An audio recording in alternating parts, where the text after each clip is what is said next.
साथ जाएगा।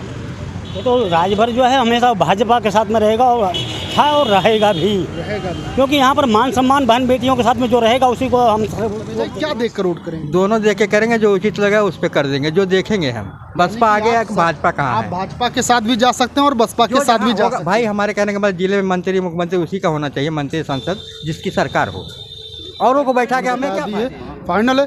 तो उधर अगर लालजी वर्मा की बेटी हैं छाया वर्मा, उनकी भी चर्चा है कि टिकट मिलेगा। अगर टिकट मिल जाता है तो वर्मा और वर्मा की लड़ाई में अवधेश द्विवेदी बाजी मार सकते हैं। बहुत मुश्किल है उसमें, क्योंकि 70% वर्मा जो है ये अमित कुमार वर्मा की। सौरभ दुबे, लगातार आपको कटहरी से विधानसभा उपचुनाव का सर्वे हम दिखा रहे हैं। इसके अलावा मिल्कीपुर उपचुनाव का भी हम सर्वे आपको दिखा ही रहे हैं। वहाँ के भी वीडियो आपने देखे होंगे और यहाँ के भी वीडियो आप देख ही रहे होंगे।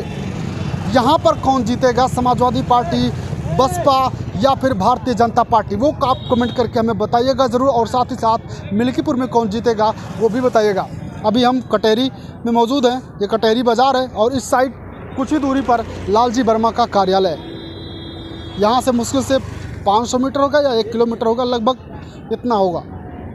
तो यहाँ पर हम मौजूद हैं और एक छोटी सी चाय की दुकान है, कुछ लोग यहाँ पर मौजूद हैं, इनसे बातचीत करेंगे और जानने का प्रयास करेंगे कि आखिर यहाँ पर क्या माहौल रहने वाला, कौन चुनाव जीत सकता है। सबसे पहले शुरुआत चाचा से ही कर लेते हैं। चाचा क्या नाम हुआ? राम सागर राजभर। चाचा यहाँ क्या लग रहा है कि राजभर इस चुनाव में किसके साथ जाएगा? ये तो राजभर जो है हमेशा भाजपा के साथ में रहेगा और था और रहेगा भी, क्योंकि यहाँ पर मान सम्मान बहन बेटियों के साथ में जो रहेगा उसी को हम वोट देंगे। मान सम्मान की आप बात कर रहे हैं, क्या अयोध्या में जो भदरसा का मामला है वो मामला यहाँ पर असर डालेगा? वो तो देखिए असर तो डालना चाहिए, लेकिन यहाँ की बात मैं बोल रहा हूँ, मैं यहाँ पर नेता नहीं चाहिए। यहाँ पर जात पात पर लोग ज़्यादा जाते हैं, बस यही एक समझ लीजिए। अगर आप नेता ढूंढेंगे तो नेता आपको नहीं मिलेंगे।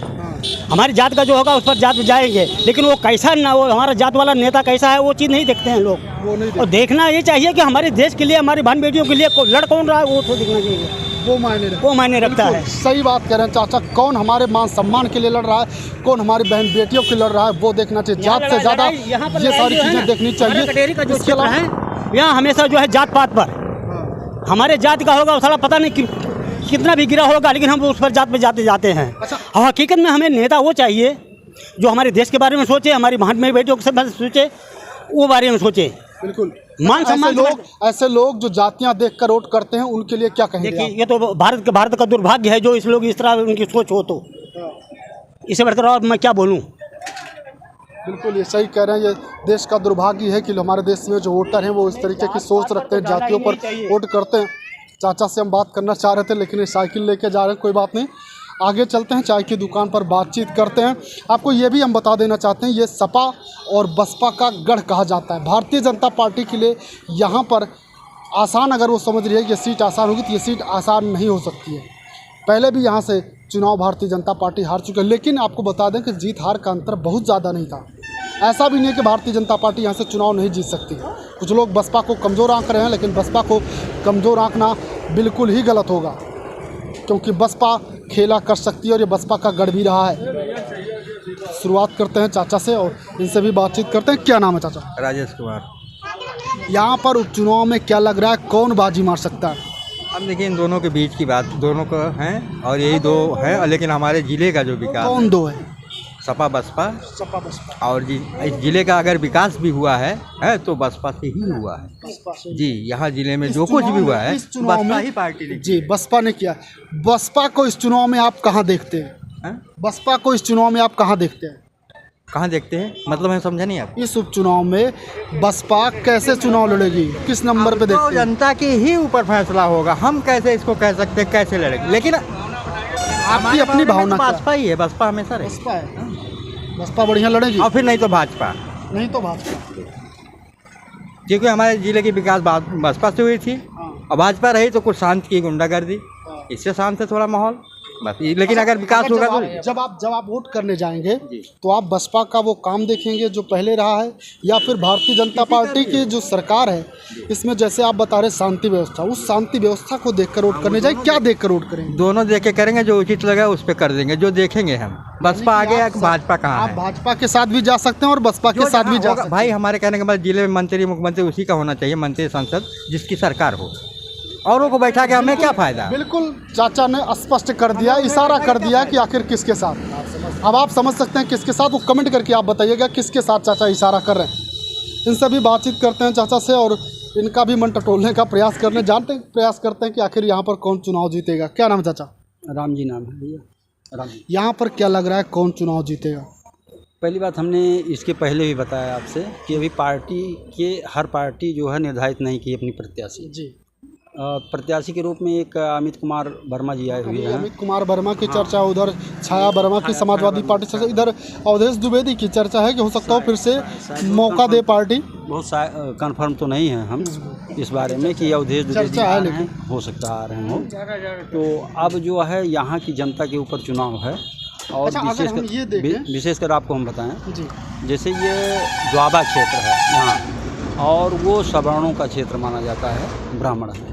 तो अगर अवधेश द्विवेदी जी आते हैं तो हो सकता है कि अवधेश द्विवेदी का अगर कहीं से प्लस वोट होता है उनका तब तो अवधेश द्विवेदी जी मार ले जाएंगे, और नहीं तो यहाँ सपा बसपा में ही टक्कर होगी, दूसरे में किसी में टक्कर नहीं होने वाली है। हाँ। यानी कि ये बिल्कुल नहीं है कि अवधेश द्विवेदी चुनाव जीत ही नहीं सकती या भारतीय जनता पार्टी चुनाव जीत ही नहीं सकती। भारतीय जनता पार्टी चुनाव जीत भी सकती है, लेकिन वही उतना कि जैसे ब्राह्मण के अलावा, सवर्ण के अलावा और किसी का वोट उनको मिलता है, तो चूँकि सबसे ज़्यादा यहाँ संख्या जो है 80 की है। अच्छा, कितनी संख्या में? लगभग 80 यहाँ पे होंगे। 80-85 हज़ार वोट है यहाँ। ठीक है, एक बड़ा वोट बैंक है 80-85 हज़ार। और जो लोग ये कह रहे थे कि बसपा यहाँ पर कमज़ोर है, आप अंदाज़ा लगा सकते हैं कि वोट से ही दलित जो वोटर है, 80 जो वोटर है, उसे बसपा का कोर वोटर कहा जाता है। और अगर है तो बसपा को हल्के में आंकना बहुत बड़ी भूल होगी। सही कह रहे हैं? बहुत बड़ी भूल होगी। यहाँ जो है बसपा बहुत अच्छी मजबूत स्थिति में रहेगी अमित कुमार वर्मा के नाते। हाँ, और पहले अच्छा, नंबर अमित कुमार वर्मा को अगर बसपा टिकट दे देती है? दी है। चलिए, इन्होंने बताया दी है, फाइनल है। तो उधर अगर लालजी वर्मा की बेटी हैं छाया वर्मा, उनकी भी चर्चा है कि टिकट मिलेगा। अगर टिकट मिल जाता है तो वर्मा और वर्मा की लड़ाई में अवधेश द्विवेदी बाजी मार सकते हैं। बहुत मुश्किल है उसमें, क्योंकि 70% वर्मा जो है ये अमित कुमार वर्मा के चक्कर में है। हाँ, इसलिए कि सांसद जी को चाहिए कि ये सीट छोड़ देनी चाहिए। नाराजगी इस वजह से भी हो सकती है कि इस वजह से हो सकती है कि जैसे आप सांसद हैं और आपकी बेटी को ही टिकट मिल जाए तो ये नाराजगी बढ़ सकती है। बढ़ नहीं सकती है।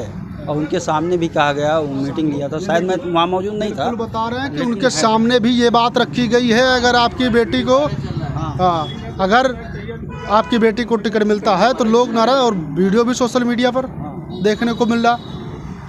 तो कहीं ना कहीं बात सांसद जी तक गई है और ये कह रहे हैं कि अमित वर्मा उनसे कहीं ज़्यादा मजबूत हैं। तो बसपा को जो लोग कम आंक रहे हैं उनके लिए चाचा बिल्कुल स्पष्ट कर रहे हैं सारी चीज़ें। ये नेता भैया हैं, इनसे पूछिए, ये भी बताएंगे। उनके पास भी जाएंगे हम। हाँ, बिल्कुल। तो बसपा को यहाँ कमज़ोर आंकना कमज़ोर नहीं रहेगी, नहीं आंकना, नंबर 1 पे भी जा सकती है। नंबर 1 पे जा सकती है। हाँ, एकदम।